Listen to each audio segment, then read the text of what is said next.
Hello વિદ્યાર્થી મિત્રો, આજે આપણે ઇલેક્ટ્રિક ફિલ્ડ વિશે જાણીશું. આપણે છેલ્લે લેક્ચરમાં બે ચાર્જ વચ્ચે લાગતા ફોર્સ માટેની વાત કરેલી હતી. ચાર્જ Q1 અને Q2 એકબીજાથી r અંતરે રહેલા હોય ત્યારે તેમની વચ્ચે લાગતા ફોર્સની વેલ્યુ કેટલી હતી? તો કે F vector is equal to 1/4πε0. બંને charge Q1 Q2 Q1 into Q2 upon બંને વચ્ચેનું ડિસ્ટન્સ એટલે કે ડિસ્ટન્સ r ના સ્ક્વેર જેટલું હતું. ફોર્સની value F is equal two શું મળતું? 1/4πε0 Q1 Q2 upon r square જેટલી હતી. એવી જ રીતના જ્યારે હું કોઈ એક કેપિટલ Q ચાર્જને લઉં છું અને કેપિટલ Q ચાર્જથી r અંતરે આવેલું કોઈ P બિંદુને હું કન્સિડર કરું છું ત્યારે એ P પોઈન્ટ ઉપર કોઈ એક સ્મોલ Q ચાર્જને હું રાખું તો સ્મોલ Q ચાર્જ ઉપર લાગતા ફોર્સની વેલ્યુને ડિફાઇન કરવી હોય તો કેવી રીતના કરી શકાય છે? તો કે F બરાબર 1/4πε0 સ્મોલ Q કેપિટલ Q અથવા capital Q small Q upon બંને વચ્ચેનો ડિસ્ટન્સ એટલે કે r સ્ક્વેર એવી રીતના ડિફાઇન કરી શકાય. જો આ પોઈન્ટ ઉપર એટલે કે P પોઈન્ટ ઉપરથી હું ચાર્જને રિમૂવ કરી નાખું એટલે કે સ્મોલ ચાર્જને હું રિમૂવ કરી નાખું તો એ સ્મોલ ચાર્જને રિમૂવ કરતા આપણને એવું તે શું હશે P પોઈન્ટ ઉપર કે જ્યારે સ્મોલ Q ચાર્જને રાખું છું ત્યારે એના ઉપર ફોર્સ લાગે છે અને રિમૂવ કરું છું તો એ જગ્યા ઉપર મને કોઈ પણ પ્રકારની અસર જોવા મળતી નથી. તો કે એ અસર જોવા મળે છે કેના લીધે જોવા મળે છે? તો કે સ્મોલ Q ચાર્જને આપણે રાખવામાં આવે તો એના ઉપર એટ્રેક્ટિવ અથવા તો રિપલ્સિવ ફોર્સ લાગે છે. તો એ ફોર્સ કેના લીધે ઉત્પન્ન થાય છે? આપણને એક ક્વેશ્ચન ઉત્પન્ન થાય છે. તો કે એ ક્વેશ્ચન જાણવા માટે ફેરેડે નામના સાયન્ટિસ્ટે એક એવું તારણ કાઢેલું છે કે જ્યારે એ ચાર્જને આપણે રિમૂવ કરી નાખી તો એ P પોઈન્ટ ઉપર આ જે આપણે બીજો ચાર્જ લેવામાં આવેલો છે એ બીજા ચાર્જ દ્વારા એક ઇફેક્ટ ઉત્પન્ન થાય છે. એ ઇફેક્ટને જ આપણે ઇલેક્ટ્રિક ફિલ્ડ કહેવામાં આવે છે. એ ઇફેક્ટ આપણે આ ચાર્જની ઇન્ટ્રિન્સિક પ્રોપર્ટી છે એટલે કે ગુજરાતીમાં આંતરિક લાક્ષણિકતા છે. બરોબર? તો એ કેપિટલ Q ચાર્જ વડે P પોઈન્ટ ઉપર ઇલેક્ટ્રિક ફિલ્ડને આપણે જો ડિફાઇન કરવું હોય તો ઇલેક્ટ્રિક ફિલ્ડને આવી રીતના ડિફાઇન કરી શકાય છે. Electric field due two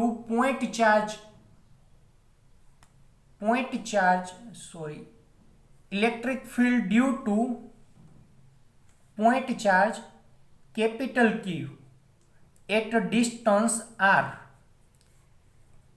r અંતરે P પોઈન્ટ ઉપર આપણે કેપિટલ Q ચાર્જ વડે ઉત્પન્ન થતી ઇલેક્ટ્રિક ફિલ્ડને ડિફાઇન કરવું હોય તો E vector is equal two શું લખી કે છે 1/4πε0 કેના દ્વારા ઇલેક્ટ્રિક ફિલ્ડ ઉત્પન્ન થાય છે? તો કેપિટલ Q છેદમાં r સ્ક્વેર ઇન્ટુ r. આ આપણે ઇલેક્ટ્રિક ફિલ્ડ મળી છે. ઇલેક્ટ્રિક ફિલ્ડ કેના લીધે? કોઈ એક પોઈન્ટ ચાર્જ કેપિટલ Q વડે P પોઈન્ટ ઉપર ઇલેક્ટ્રિક ફિલ્ડની વેલ્યુ મળેલી છે. આ શું દર્શાવે છે? કેપિટલ Q અને P પોઈન્ટ બંને વચ્ચેના ડિસ્ટન્સને r કહેવામાં આવેલું છે અને r કેપ આપણને Q થી P તરફની ઇલેક્ટ્રિક ફિલ્ડની ડાયરેક્શન દર્શાવે છે. r કેપ આપણે યુનિટ વેક્ટર કહી શકાય અને ઇલેક્ટ્રિક ફિલ્ડની ડાયરેક્શન પણ કહી શકાય. હવે આગળ ઇલેક્ટ્રિક ફિલ્ડ કોઈ એક કરતાં વધારે ચાર્જ હોય અને એ ચાર્જ વડે કોઈ એક પોઈન્ટ ઉપર ઇલેક્ટ્રિક ફિલ્ડને ડિફાઇન કરવું હોય તો હું ઇલેક્ટ્રિક ફિલ્ડને ડિફાઇન કરવા માટે હું શું કરું છું? કોઈ એક સિસ્ટમ લઉં છું.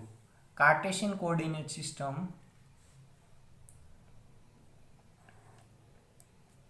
x, y અને z લઉં છું. x, y અને z લઉં છું અને એ સિસ્ટમમાં ઘણા બધા ચાર્જ રાખી દઉં છું. Q1 Q2 Q3 Q4 Q5 up to Qn. Q1 થી R1 અંતરે R1 ડિસ્ટન્સે P પોઈન્ટ ઉપર કોઈ કેપિટલ Q ચાર્જ રાખું છું. એવી જ રીતના Q2 થી R2 ડિસ્ટન્સ એ જ રીતના QN થી તો કે RN ડિસ્ટન્સે P પોઈન્ટ ઉપર કોઈ કેપિટલ Q ચાર્જ રાખું છું. તો સૌપ્રથમ મેં શું કરેલું છે તો કે ઘણા બધા ચાર્જ એટલે કે સેવેરલ charge Q1, Q2 up to Qn at distance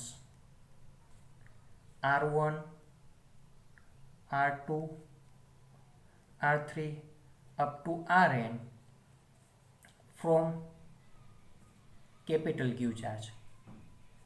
capital Q charge અને સ્મોલ Q ચાર્જ બંને વચ્ચેનું અંતર R1 છે, Q2 અને કેપિટલ Q બંને વચ્ચેનું ડિસ્ટન્સ R2 છે, Qn અને કેપિટલ Q ચાર્જ બંને વચ્ચેનું ડિસ્ટન્સ Rn છે.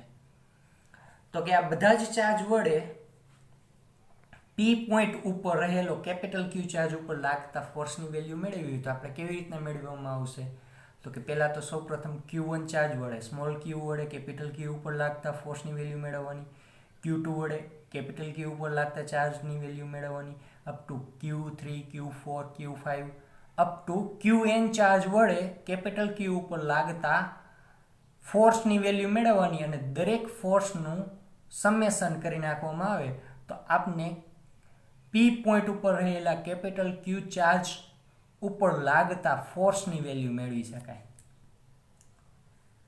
જેને આપણે ગુજરાતીમાં સંપાતપણાના નિયમ પણ કહેતા હતા અને અંગ્રેજીમાં આપણે સુપરપોઝિશન પ્રિન્સિપલ કહેવામાં આવે છે. તો according to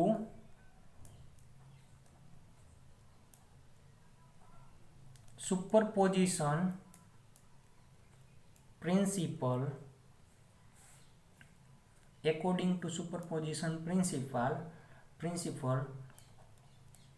force on a point charge capital Q ઉપર લાગતા ફોર્સની વેલ્યુ મેળવી તો F vector is equal two શું લખીએ કઈ છે તો કે Q1 વડે લાગતું ફોર્સ એટલે કે F1 વેક્ટર, Q2 વડે લાગતું ફોર્સ એટલે કે F2 vector up to Fn vector. એવી જ રીતના હવે દરેક ફોર્સની વેલ્યુ લખું છું તો દરેક ફોર્સમાં આપણે ખાસ કરીને ધ્યાન રાખવાનું છે તો દરેક ફોર્સમાં આપણે 1/4πε0 શું છે કોન્સ્ટન્ટ છે જેને આપણે બહાર લખી નાખશું.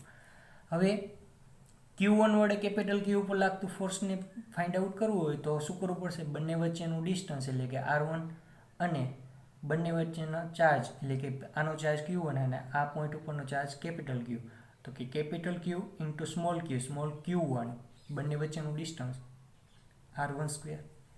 એવી જ રીતના K અથવા તો 1/4πε0 જે ઓલરેડી આપણે બહાર લખી નાખેલું છે. F2 એટલે Q2 વડે કેપિટલ Q ઉપર લાગતો ફોર્સ એટલે કે Q2 upon R2² plus up two Q charge Qn into Rn². હવે ડાયરેક્શન દર્શાવવાની બાકી રહી ગઈ તો Q1 થી કેપિટલ Q ની દિશામાંની ડાયરેક્શન એટલે કે R1 કેપ, Q2 થી Q કેપિટલ Q એટલે કે R2 કેપ અને Qn થી કેપિટલ Q ની દિશામાંની ડાયરેક્શન એટલે કે Rn કેપ. હવે આગળ જે ફોર્સ લખવામાં આવેલું છે એ ફોર્સમાંથી આપણે કેપિટલ Q ને આપણે કોમન કાઢી શકીએ તો કે F vector is equal to capital Q ને હું કોમન કાઢું તો શું વધશે 1/4πε0 small Q1 upon R1² into R cap plus R1 cap, Q2 upon R2² into R2 cap plus up to Qn છેદમાં Rn² ઇન્ટુ Rn કેપ. આવું જોવા મળે છે.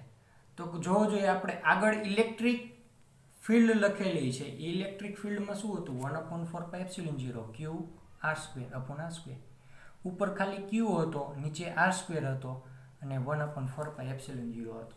તો આપણે અહીંયા એવી જ પ્રકારની પરિસ્થિતિ બને છે 1/4πε0 ઓલરેડી બહાર છે બધી જ ટર્મ માટે કોમન કાઢેલું છે 1/4πε0 ઉપર ખાલી ચાર્જ એટલે કે Q1 ચાર્જ છે Q1 અને કેપિટલ Q વચ્ચેનું ડિસ્ટન્સ એટલે R1 સ્ક્વેર R1.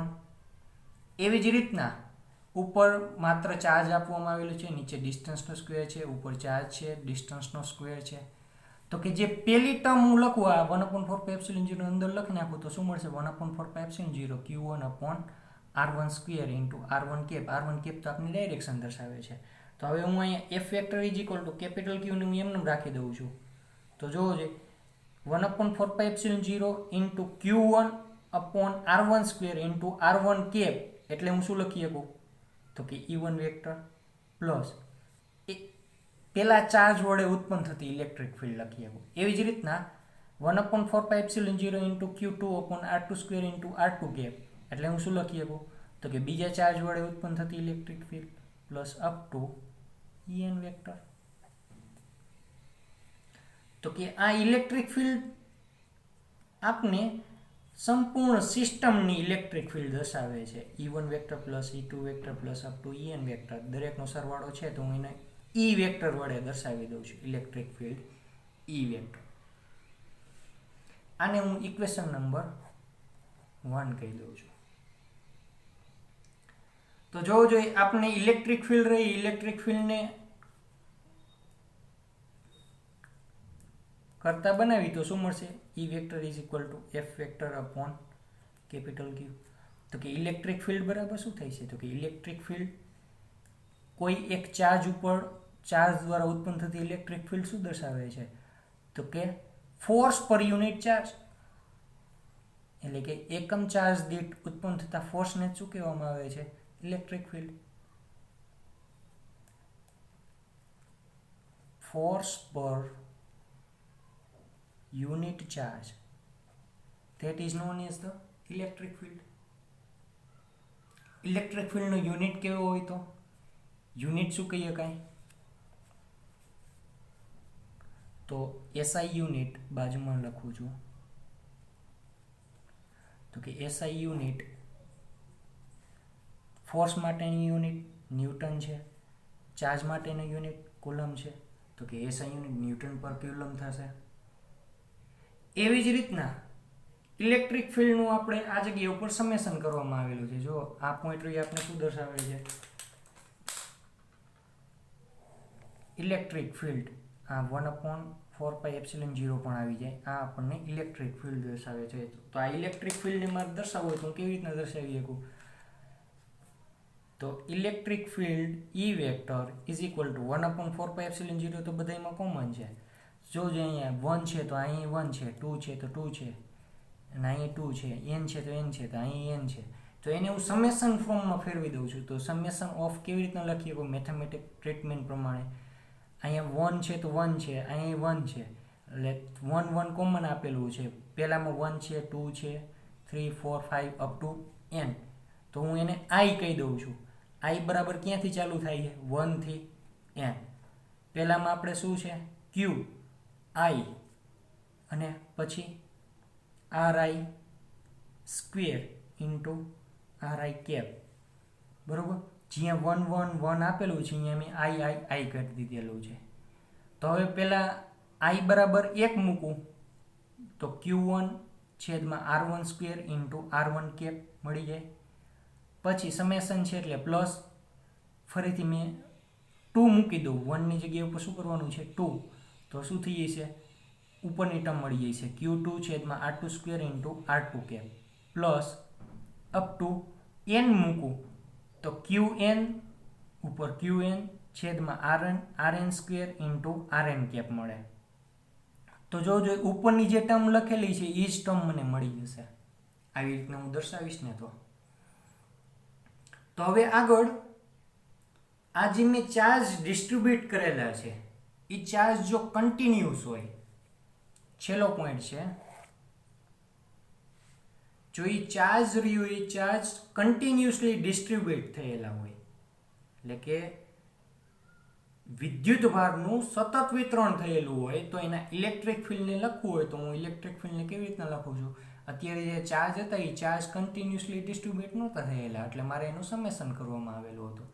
જો કન્ટિન્યુઅસલી ડિસ્ટ્રીબ્યુટ થયેલા હોય, if charge is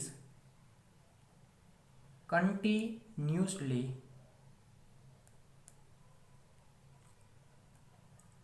distributed